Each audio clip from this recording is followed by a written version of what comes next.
Gary Talks. It's Tuesday. What it do?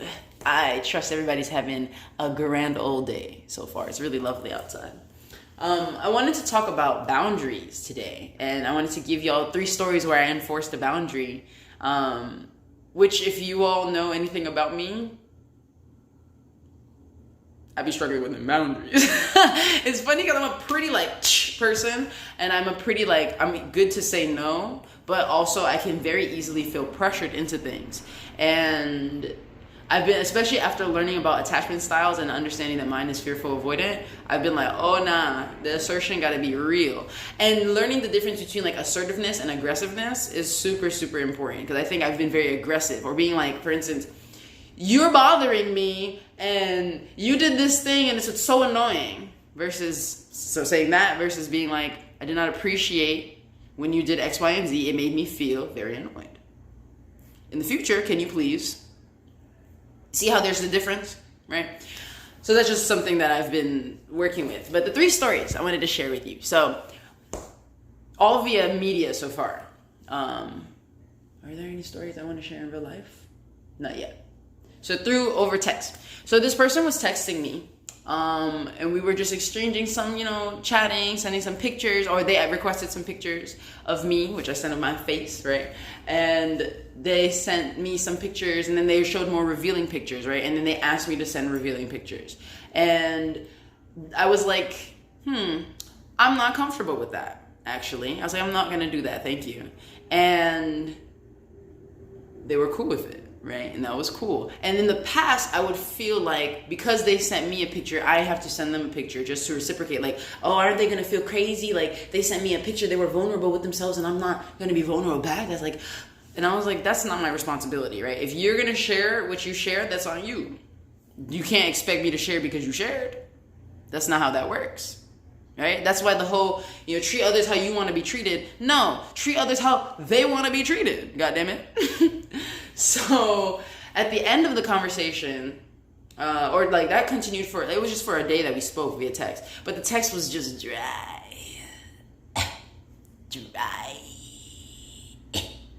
Dry. Do not text me dry, please, y'all. If that's who you are, that's fine. And if you're a dry texter, that's also fine. And also, I'm not going to entertain that because that's not my preference. And so I was like, I think the conversation is really dry, if I can be completely honest with you, and I don't really want to continue. Because I had said it was dry initially, and then she was like, cool, and then started asking me these very random questions, like, do you have trauma? Tell me about it. And I was like, see, now you're forcing it, and I really don't want to be here anymore. So, thank you. I just want to let you know that I don't really want to continue this conversation. And she was like, okay, cool. And I was like, I appreciate your time. I appreciate getting to know you a little bit. And she was like, I appreciate you. And I was like, that's all it took. It don't gotta be like, oh, well, I showed you, and And I was like, wow, it really is that simple. And then we just stopped talking. It felt really good. So another story.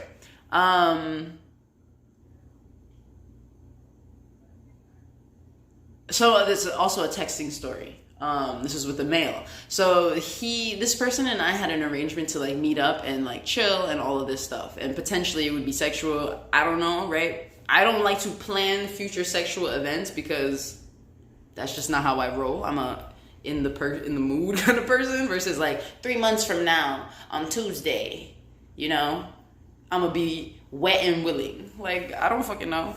And so he was kind of checking in on that, and then I was being honest. I was like, to be honest, right now where I'm at, I'm not really feeling dick like that.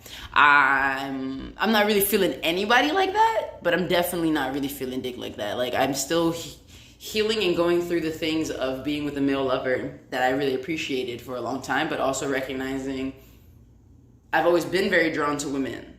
So I'm going through my own stuff. We can talk about that another time.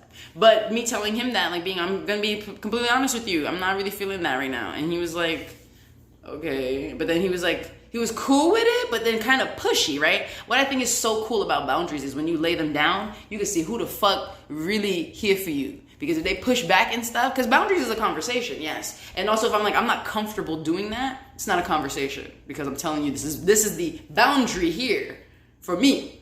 So please do not cross it. And so I felt like he was kind of pushing it a little bit. It just made me feel uncomfortable. So I was like, you know what? I don't want to talk anymore. I hope you have a great night. And then he was like, okay, I'll hit you up tomorrow.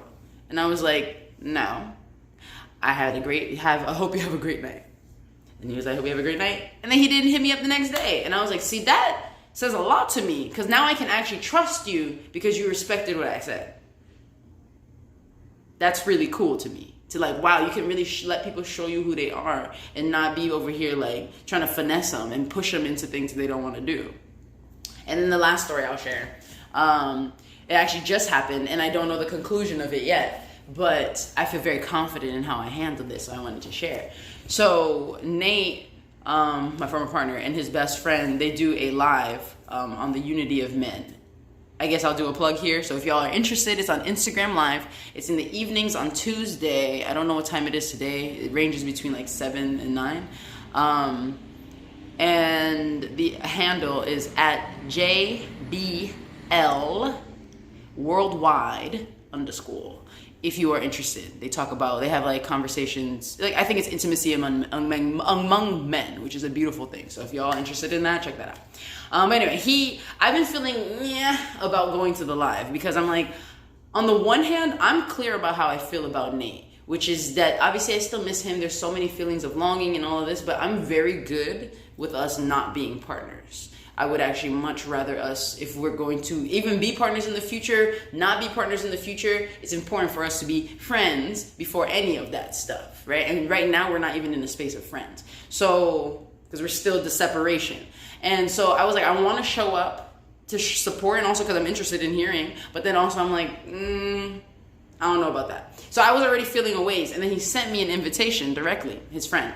And I was like, hey, I just want to be completely honest with you. I feel a little anxious about being on the live, or like being present for the live.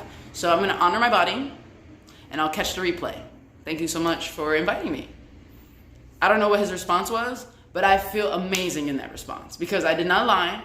I did not make it weird because I was like, this is going to be weird. Is it weird? Is it weird? It's weird. And I was like, what do you mean by weird, right? Because how do you actually feel? You feel anxious. You feel a little nervous, right? You feel uncomfortable. So then you don't have to go, right? And I was like, I don't do that ghosting shit. You're just like, oh, I'm just going to open your shit and not look at it and not say nothing about it, right? So it just feels nice to honor myself and also see the people who respect that.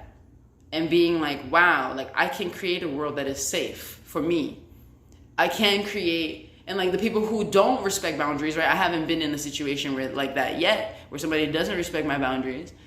But as I learn the strength of my boundaries and how it feels to just feel like safe and secure in myself, and like I can trust people around me to listen to what I have to say, it's just a really nice feeling. So I'm hoping that when it comes time to, if ever it comes to a time, because it does happen where people push against the boundary, I am really looking forward to being able to talk about that. And now that I have the words, not like, you mad, but it made me uncomfortable when I felt, in the future can you, right? There's a structure to it. It's really cool. So just wanted to share.